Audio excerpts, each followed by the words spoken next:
Voilà, merci d'être nombreux sur votre chaîne Congo France Télévision. Comment augmenter les budgets de l'État? Comment faire en sorte que demain ou le lendemain, les députés et nos parlementaires, qui sont les autorités budgétaires, puissent avoir les idées afin que les budgets de l'État puissent être à la limite, à la lumière ou à la dimension de notre pays. Bonjour et bienvenue mesdames et messieurs, vous nous suivez sur Congo France ici, il s'agit de ça que nous allons en parler autour de cette émission avec un expert à la matière qui est mon invité, qui est un habitué de ces plateaux. Bonjour monsieur Médard Kinaki. Bonjour. Très bien, j'espère. Ça va très bien. La fois passée, vous nous avez donné quelques idées innovatrices sur ce qui concerne la fiscalité. Vous travaillez dans ce domaine depuis plusieurs années. Aujourd'hui, nous voulons parler de la fiscalisation du secteur informel qui peut être un élément contributeur dans le budget de l'État. Alors, pourquoi doit-on augmenter le budget de l'État dans ce que vous avez appelé la fiscalisation du budget de l'État? Merci Nestor pour la question et pour l'invitation.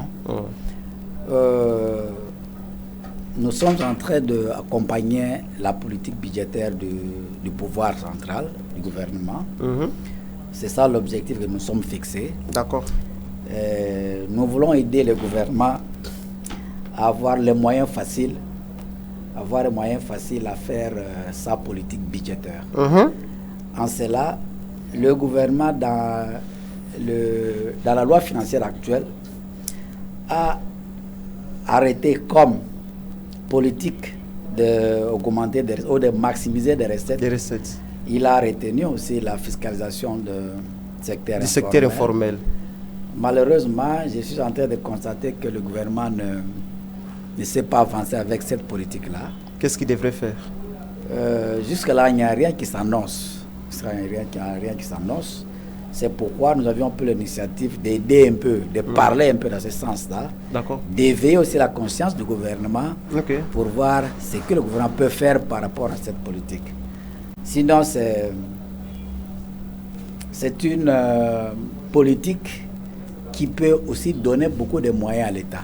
Beaucoup de moyens à l'État parce que le secteur informel dans le commerce ou dans l'économie d'un pays ou l'économie du Congo, vous allez constater que beaucoup de petits, que nous appelons petits commerçants, les débrouillards, les ambulants, c'est ça que nous appelons le secteur informel. Tout à fait. Les secteurs informels, ce sont des gens qui n'ont pas qui ne sont pas reconnus par l'État. Une identité nationale. Qui ne sont pas formels, qui ne sont pas enregistrés dans l'État. Qui ne sont pas restés. Chez eux, on ne parle pas de l'impôt. D'ailleurs, avant de vous couper la parole, parce que il y a la semaine dernière, le ministre Kazadi a évoqué que notre budget, il n'est pas colossal par rapport à la dimension des pays et que nous sommes un budget le plus faible en Afrique. Je voudrais un peu que vous puissiez faire cette analyse avant que nous puissions d'abord, sur ce point-là, de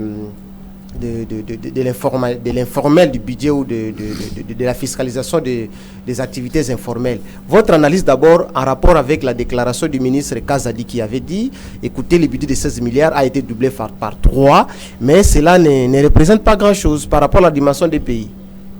Oui, il a raison. Il a raison de dire ça. Parce que, comparons un peu avec l'Angola, avec le Congo-Brazza, avec l'Ouganda, tout ça pour ne pas parler de Rwanda. Du Rwanda, vous allez voir que c'est pas un problème. Au niveau seulement du rapport du PIB, vous allez constater que nous sommes les derniers. D'accord. Un pays qui a 30 millions d'habitants a un budget de 45 milliards. Vous comprenez? Tout à fait. Mais Congo RDC, qui a une population de plus de 100 millions, a un budget de 16 milliards. On devrait avoir un budget de combien pour l'État? On pouvait avoir un budget de 100 milliards. Pourquoi? Comment y parvenir? Bon, pour y parvenir, il faut s'occuper de votre micro, parce que là, on a un souci avec la voix. Oui, allez-y. Donc, pour y parvenir, il y a tout d'abord ce que nous appelons la production. Production locale. La production locale. Le pays doit produire. L'économie d'un pays doit produire. Quand on ne produit pas, on ne peut pas espérer à réaliser de grandes choses dans l'économie. Pourquoi on ne parvient pas à produire? Parce que, nous, on ne parvient pas à produire parce qu'on n'a pas, premièrement, c'est un problème de la volonté politique. Bien sûr qu'on n'a pas assez d'outils, d'infrastructures pour réaliser cette production-là. Mais cette infrastructure, on peut l'accueillir. On peut en avoir si le gouvernement accepte d'en avoir. Alors, mais quand le gouvernement ne fait pas cet effort-là, comprenez, on ne peut pas produire. Notre économie est intravertie. D'accord. Nous dépendons c'est extraverti. Extraverti. Tourner essentiellement vers l'extérieur, c'est ce qu'on dit. Essentiellement vers l'extérieur. C'est-à-dire, pour avoir des devises, on doit sortir avec un peu de matériel et un peu de matière première que nous avons. Et la quantité qui ne sera pas aussi bien contrôlée par les services habilités. Ou cette matière première qui sera amenée par un service qui n'est pas un service étatique de l'État.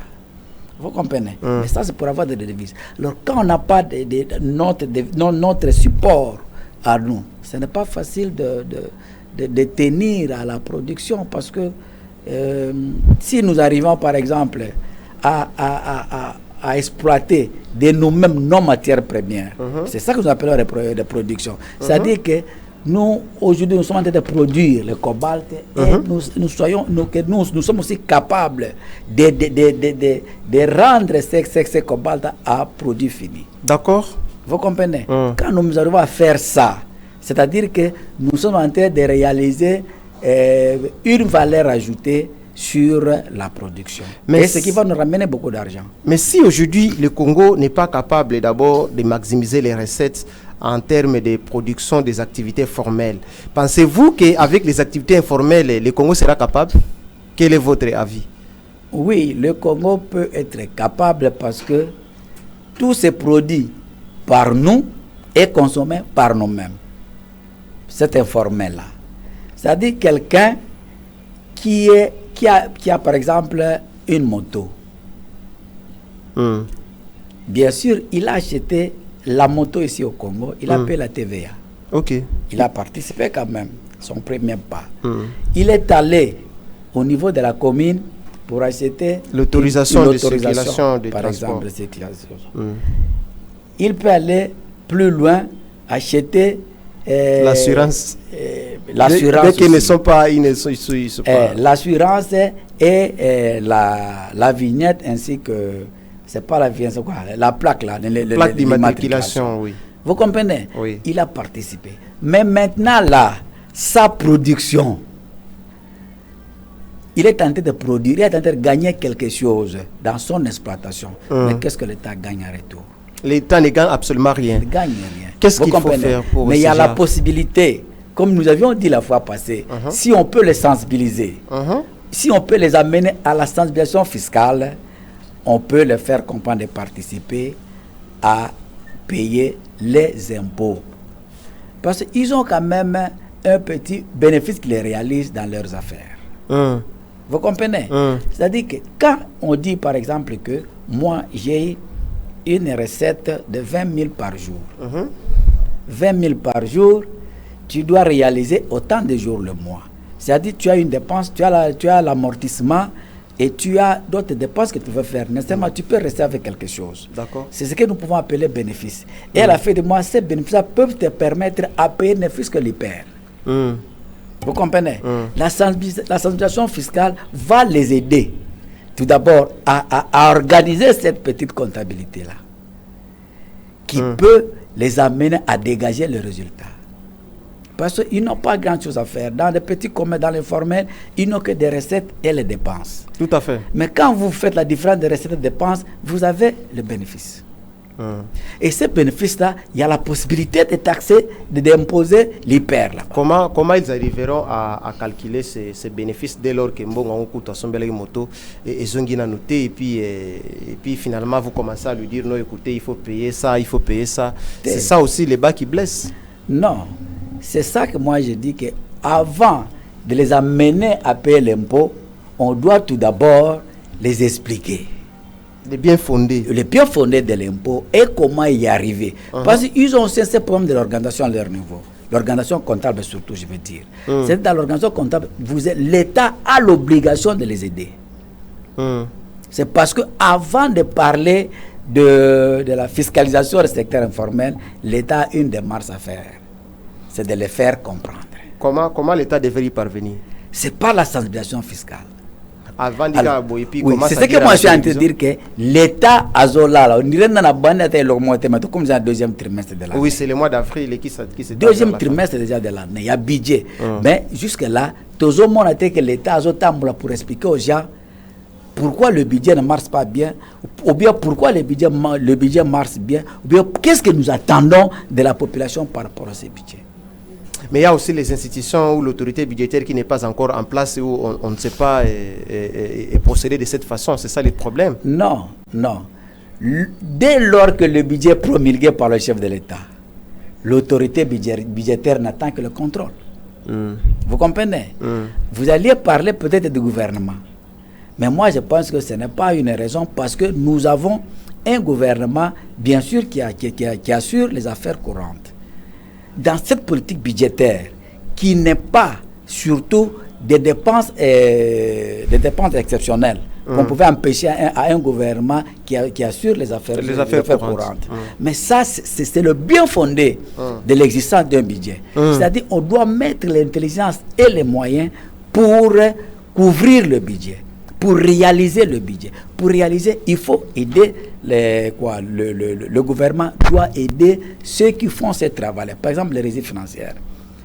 Par la sensibilisation fiscale et par l'élargissement de l'assiette de l'impôt où il peut penser à augmenter par les arrêtés interministériels. Est-ce que vous pensez que l'accroissement des activités informelles, notamment les conducteurs de moto-taxi, qu'on appelle communément chez nous ici, les WEWA, peut-être une opportunité pour le gouvernement d'augmenter son budget?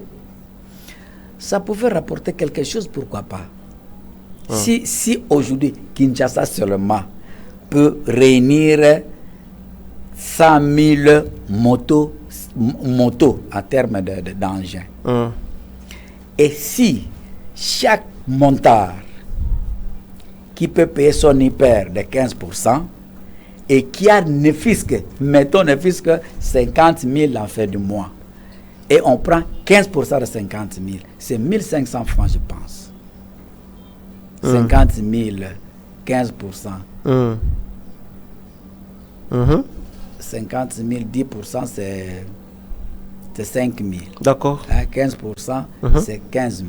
D'accord. Vous comprenez? D'accord. Et si ne fût-ce que 15% de l'hyper, ça peut donner beaucoup de moyens à l'État. Mais il y a un problème qui se pose. Un peu, pas beaucoup, mais ça pouvait aider à résoudre un problème.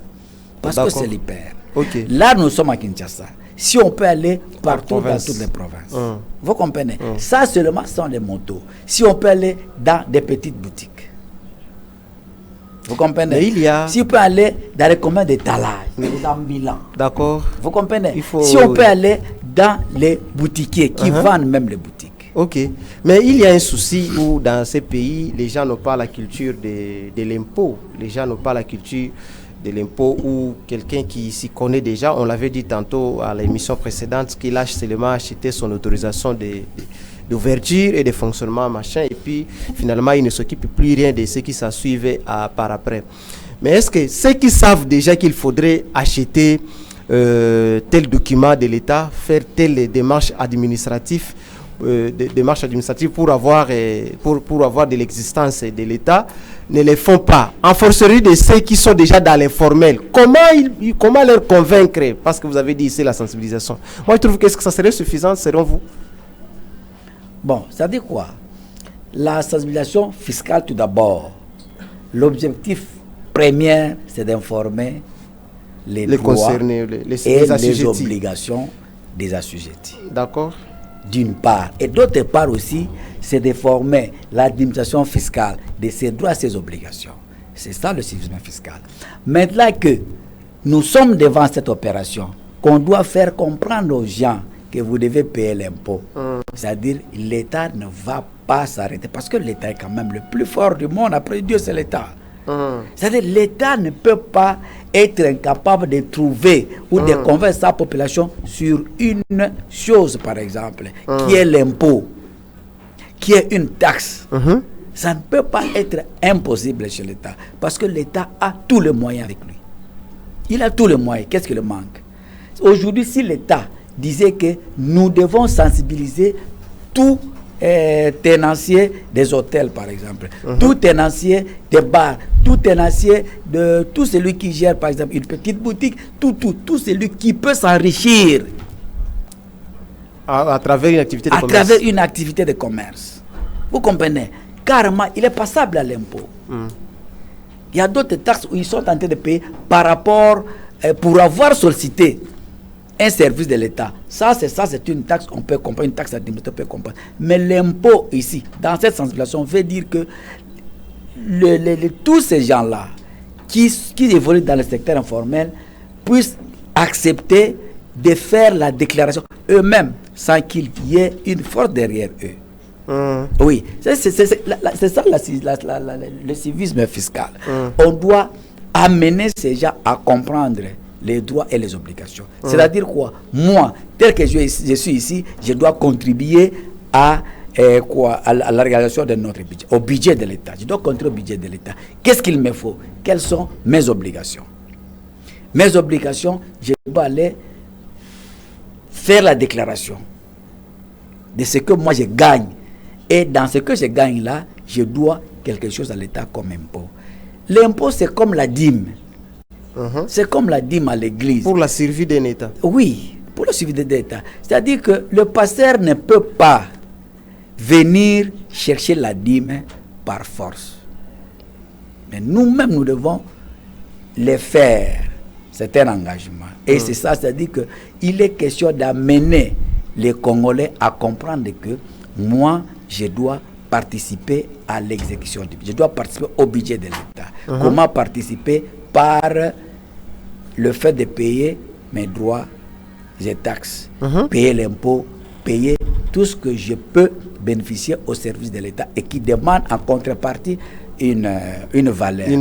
L'impôt n'a pas de contrepartie, bien sûr, mais quand tu es tenté d'enrichir dans un service quelconque, par un moyen de commerce ou un moyen de service, en tant que travailleur, employé, tu dois à l'État le 15% de ce que tu gagnes là. Parce qu'il y a déjà l'enrichissement dans ce que tu gagnes. Mais nous sommes dans un pays en voie de développement où on dit que les activités de l'économie informelle dans ces pays en voie de développement est une économie de survie, et de pauvreté qui est indispensable, mêlant les réseaux sociaux, des familles et des dimensions de l'activité qui, malgré la succession des rapports des institutions internationales, ne peut être institutionnalisée ni fiscalisée. Vous pensez que ça ne va pas ajouter une sorte de fardeau à nos pauvres citoyens qui fait une économie informelle parce qu'il n'a pas les moyens pour créer une activité formelle? C'est ça le problème. Vous ne voyez pas que ça ne serait pas un blocage, cette démarche? Non. C'est-à-dire que l'État, en acceptant d'amener le secteur, de fiscaliser le secteur informel, il accepte aussi de les accompagner. Vous comprenez? Il accepte de les accompagner. C'est-à-dire qu'il n'est pas impossible. Il n'est pas impossible d'atteindre l'objectif. Parce que l'État a tous les moyens. Aujourd'hui, malgré la précarité dans ce secteur-là, parce que la majorité des gens sont... Mais il y a des gens qui ont quand même... qui sont en train de gagner beaucoup d'argent dans ce secteur-là, mais qui ne payent rien. C'est-à-dire que l'État va verser ce secteur non seulement pour imposer sa volonté, mais il va aussi pour aider. Et pour aider. Comment entrer dans la fiscalisation? Mais pourquoi ne pas d'abord commencer par là? Oui, mais quand on dit que nous allons à la fiscalisation du secteur informel, c'est-à-dire que s'il faut qu'il faut mettre la loi, on met la loi. Mais cette loi-là, au préalable, doit avoir un soubassement. Des mesures d'applicabilité. D'accord. Oui, comment appliquer cette loi? Comment appliquer cette loi? Ce qui est important. Alors, pour appliquer cette loi-là, il faut que l'État accompagne. L'État accompagne. Il n'est pas dit que l'État vient. Qu'est-ce que l'État va faire? L'État va commencer d'abord à enregistrer les activités, enregistrer. Vous comprenez? Et aller à l'évaluation. Parce que tu vas commencer à payer. Tu as quoi? Et tu vas commencer à payer quoi? Vous comprenez? Tu as combien de travailleurs? Parce qu'il y a aussi le secteur informel qui utilise des travailleurs. Tout à fait. Mais ces travailleurs ne payent pas les pairs. Ok. Ne payent pas les pairs. Mais si l'État peut arriver à dénicher que tel a autant de travailleurs dans son activité commerciale, alors pourquoi ne pas... Moi, je ne vois pas ce qui peut être impossible de demander à ces commerçants-là, ces petits commerçants, de payer les pairs de ces travailleurs-là.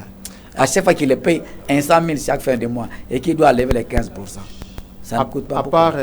À part les activités des mototaxis qu'on a énumérées ici, quelles sont les autres ces activités informelles qui se font là, que les commerces de montagne ne maîtrisent pas? Peut-être que vous pouvez nous aider à l'énumérer. Oui, nous avons le commerce d'étalage. Il y a des gens qui sont en train de vendre dans des étalages partout. Bien sûr, ils sont en train de payer les taxes administratives. Ils payent un droit là, la contribution niveau local. Il y a des fois 100 francs chaque jour. D'accord. Vous comprenez? Mais ce n'est pas contribuer au budget de l'État.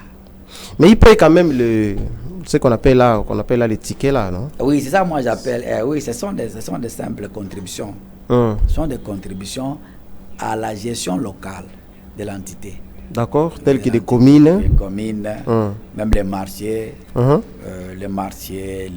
les quartiers même. Vous comprenez? Nous avons par exemple beaucoup d'artistes. Beaucoup d'artistes sont dans l'informel. Les artistes. Les peintres. D'accord. Vous comprenez? Okay. Il y a beaucoup de peintres sont informels, mais un peintre qui a 2-3 personnes derrière lui. Nous avons les mécaniciens. Les électriciens là. Les électriciens, il est là avec 2-3 personnes derrière lui. Mais comment on va arriver à les identifier si le temps que nous sommes dans un pays où d'abord on pose un problème de base de données dans les gens d'abord qui sont normaux et puis oui, ça soulève encore un autre souci. Non, l'État doit mettre les moyens. L'État doit mettre les moyens. L'État doit faire une étude normale. L'État doit chercher les spécialistes en matière. Parce que, en principe, même la centralisation fiscale qui traîne, même cette fiscalisation, si l'État peut demander s'il y a des experts qui peuvent faire ce travail-là et que ces gens-là ou ces entreprises, ces bureaux d'études-là souscrivent, par exemple, pour obtenir ces marchés, on peut mettre en place un plan qui va aider l'État à fiscaliser ce secteur, oui. On ne va pas faire le 100%, on ne va pas faire le 50% le même jour la première année. Mais si on peut faire 20, 25%, 10, 15, 20, 25% la première année, c'est déjà beaucoup. Vous comprenez? Et c'est ça qui va aussi attirer les autres qui sont dehors pour dire moi je vais quand même rester. Parce que c'est un devoir civique, payer l'impôt. Ça fait de fierté pour un citoyen d'un pays de payer l'impôt. Mais le problème c'est la finalité de cet argent qu'on paye l'impôt, c'est ça? Oui, mais ça c'est que moi j'ai dit aussi que non seulement que le civisme fiscal doit faire le travail pour les contribuables ou les assujettis, mais aussi pour l'administration fiscale. Et aussi pour le gouvernement. Parce que c'est le gouvernement qui exécute le budget. Nous avions parlé, je pense, à la première émission, la redevabilité. Le gouvernement doit, par exemple, nous, on vient de finir avec le premier trimestre de l'année. Le budget est exécuté à plus de 100%. Le budget du premier trimestre de l'année 2024 est exécuté à plus de 100%. C'est-à-dire qu'il y a l'excédent budgétaire. L'État maintenant, le gouvernement maintenant là, doit avoir des moyens pour expliquer à la population, regarde ce que nous avions eu et regarde ce qu'on a fait pendant cette période. Mais ils font le débat sur la reddition des comptes, non? La reddition des comptes intervient après une année ou 2 ans. C'est pas la même année. C'est pas la même année. Mais la redevabilité, ce devoir-là, l'État doit mettre la politique de redevabilité sur terrain. C'est-à-dire maintenant, comme nous sommes ici, il peut utiliser les députés, il peut utiliser les experts, il peut utiliser les ONG, il peut utiliser les ASBEL pour aller vers la population avec un petit rapport, un plan de trésorerie du premier trimestre de l'année, un plan de dépenses. C'est-à-dire, regarde ce que l'État a reçu, regarde ce que l'État a fait. Il a payé autant pour les institutions, pour les fonctionnaires, pour les militaires, pour les enseignants, pour les médecins. On a construit autant de ponts, tout ça. Regarde l'argent qu'on a reçu. Regarde la partie qui est allée vers la guerre, par exemple, à l'Est. Les gens font comme non, l'État n'est pas indifférent de notre souffrance. Donc la volonté est là, mais les moyens ne lui permettent pas à répondre à nos aspirations. Mais quand l'État laisse les gens comme ça, c'est ça aussi qui décourage le paiement de l'impôt. Mais nous ne sommes pas dans cet aspect-là. Ici, nous voulons inciter les gens à comprendre que nous devons participer. Malgré le petit commerce que moi j'ai fait, mais j'ai le droit de payer l'impôt de l'État. C'est très important. Quelles sont les démarches, selon vous, pour arriver à fiscaliser les secteurs informels afin d'accroître le budget de la RDC pour cette année 2024 qui est déjà dans son 2e trimestre? Quelles sont les démarches à suivre que vous pouvez conseiller les gens qui peuvent la première démarche, en principe, le ministre des Finances doit prendre un arrêté. Comment? Une décision. Doit prendre une décision pour rendre cette décision officielle et pour mettre en place une commission. Vous comprenez? Parce qu'une commission, il faut qu'il y ait une politique bien définie. C'est cette politique-là qui va planifier l'opération. C'est cette commission, qui va planifier l'opération, la politique de la fiscalisation du secteur informel. C'est-à-dire que la première des choses, on va commencer à larguer les équipes sur le terrain pour les sensibiliser, pour les expliquer le bien fondé de l'impôt et pour ils doivent payer l'impôt. Et à cette occasion, on peut déjà commencer à répertorier et les activités et les secteurs. On peut aller secteur par secteur. Parce que nous savons que dans nos communes ici, même à l'intérieur du pays, ils ont quand même des statistiques. On a des petits rapports. Chaque commune peut nous donner les nombres approximatifs de ceux qui pratiquent le commerce informel dans sa juridiction. D'accord. Ça peut arriver. Ils les font également? Oui, ils les font. À partir de ça, on peut utiliser ces statistiques et on va vers ces gens-là avec une formation, bien sûr. Parce que ce n'est pas n'importe qui va aller dire aussi n'importe quoi devant ces gens-là. Parce que quelqu'un qui a son argent, qui va te demander l'État a un peu bon, asala kanga nini bon nanga moko zela zo ça te bon nanga moko na te akuna ndako nanga na lupango nanga moko. Vous me demandez ça. Vous comprenez? C'est une démarche compliquée. Alors, il faut que cette personne soit formée. Doit soit formé de la déontologie et même les techniques du civisme fiscal. Quand il est formé, on va envoyer cette équipe sur le terrain, les équipes vont passer, ils vont commencer à expliquer aux gens.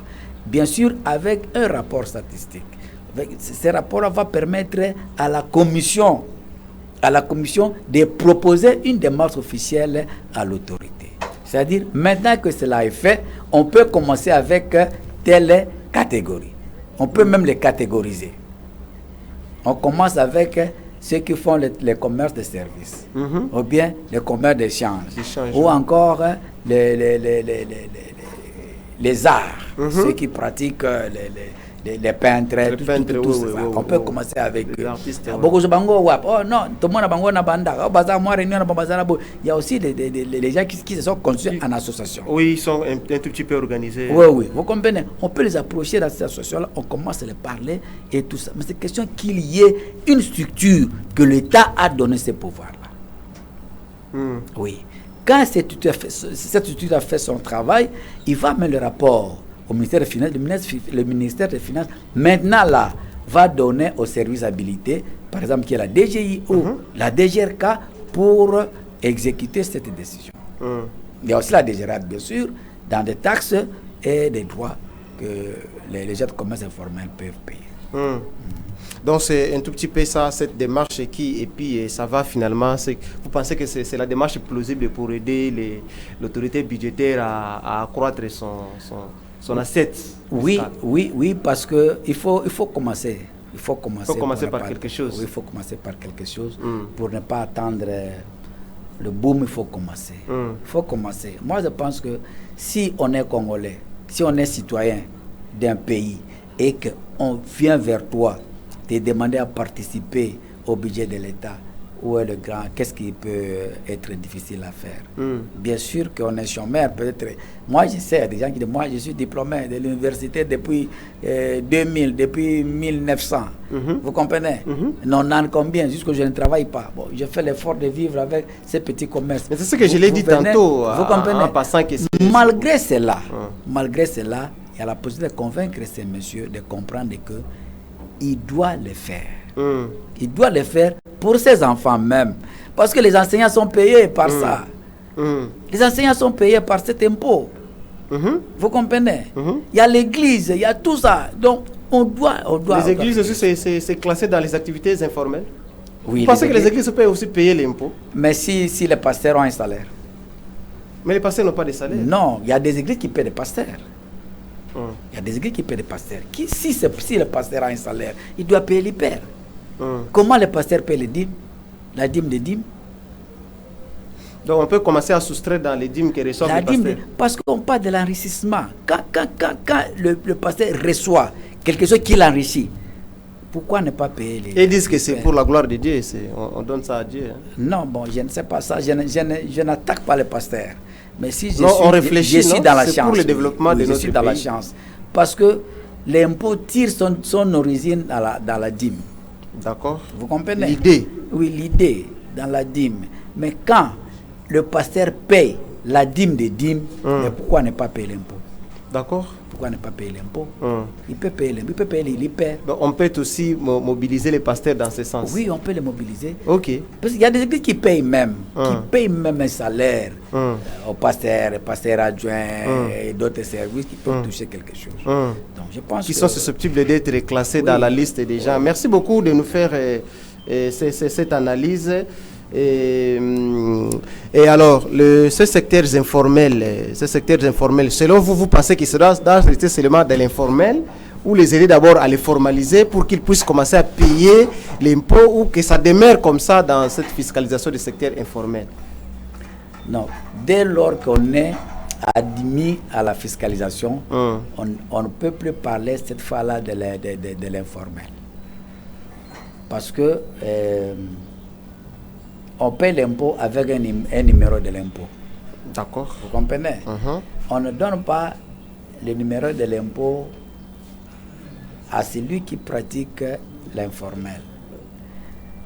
Tu dois avoir un premier document qui est par exemple le RCSM, oui, l'identification nationale, ou encore la patente, pour avoir le numéro de l'impôt. Vous comprenez? Je comprends. Oui, quand tu as ça, c'est-à-dire que tu es enregistré officiellement. C'est-à-dire qu'on peut te localiser, on peut te chercher, on peut te trouver à tout moment. Donc à ce moment-là, on ne va pas parler de l'informel. On est en train de chuter petit à petit vers la fin. On ne sait pas combien de minutes qui nous restent encore parce que là, il s'agit de maximiser comment fiscaliser. Excusez-moi. Au-delà des secteurs informels, pensez-vous encore quels sont les autres secteurs qui ne sont pas peut-être très souvent pris en compte par l'État pour l'augmentation de son budget finalement pour que ça soit un peu colossal comme dans d'autres pays. L'État devrait commencer par quoi? Chez nous, au Congo, ici? C'est dans tous les secteurs. C'est vrai. Dans tous les secteurs de l'activité économique du pays, il y a toujours la fraude fiscale. Ok. Dans tous les secteurs. Vous êtes très loin de votre micro. Hein? Je ne vois pas quel secteur qui est épargné dans la fraude. Je ne vois pas. Dans tous les secteurs. En commençant par les secteurs jutés, comme les mines et les télécommunications. Il y a toujours ce que nous appelons la fraude fiscale. Comment on arrive rapidement, parce que là on me signale à la fin, comment on arrive à les contraindre alors? Comment on peut arriver à les contraindre? Quelles sont vos idées? Non, à contraindre cette fraude fiscale afin que ça soit profitable à l'État. L'État a mis les moyens, l'État a mis la politique en ces termes-là, parce que nous avons des régies financières, nous avons l'ISEF, vous comprenez, et nous avons la Cour des comptes. Vous comprenez? Ça, ce sont des moyens que l'État a mis pour contraindre, pour chercher à dénicher. Les régies financières ont la mission de chercher les moyens pour l'État. Donc, ils doivent utiliser tous les moyens que l'État a mis à leur pouvoir pour dénicher ça. Et ça s'est fait. Parce qu'il y a aussi, c'est que moi je dis dans tous les secteurs, tu peux trouver quelqu'un qui est venu exploiter les mines au Congo, mais il n'a pas d'adresse. Il n'a même pas de document. Il peut avoir un petit document, mais il n'a pas d'adresse. Pas d'adresse physique. Il est avec ses conseillers. Pas d'adresse fixe. Il est là, il achète et il part avec. Il repart directement. Merci beaucoup. On est arrivé à la fin de cette émission. J'aimerais seulement avoir votre appréciation, votre mot de la fin en ce qui concerne notre thématique d'aujourd'hui, la fiscalisation des secteurs informels dans le budget de l'État 2024. En 2 minutes chrono. Merci tout d'abord pour le temps que vous m'avez accordé.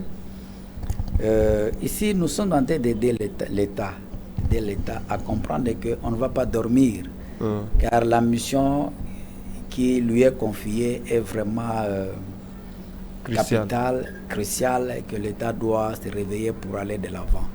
On a fini avec le premier trimestre de l'année.